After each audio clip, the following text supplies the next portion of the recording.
The rising cost of living is going to be one of the big issues people care about when they go to the ballot in June.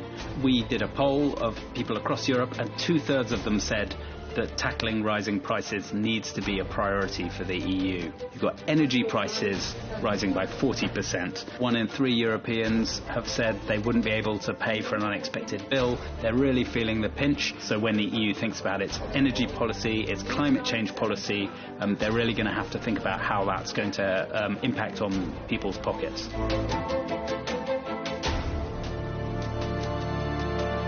Migration has been a massive topic for the past decade, ever since the Lampedusa tragedy of 2013. Now, we finally do have a migration pact. It took years to get to this starting point. It's perfectly imperfect. Nobody likes it. For the left, it's too right.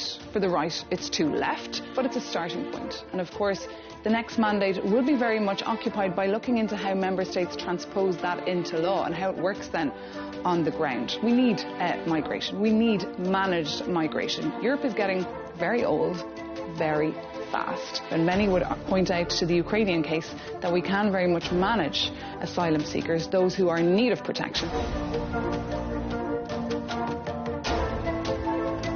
Well, defence will be certainly one of those issues that will be front and centre of the mandate of the next Commission and the next European Parliament, not least because of the full-scale Russian invasion of Ukraine. There's a realisation this war will continue for the foreseeable future because for the last few months Ukraine has been on the back foot militarily, and of course for the first time in many years there is a war on the European continent.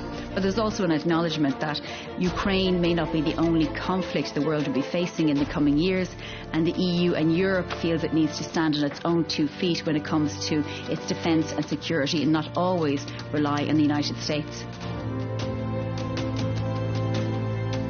They've set a target of reducing greenhouse gas emissions by 55% by the end of this decade, which basically means it's got to be done during the mandate of the incoming Commission and Parliament.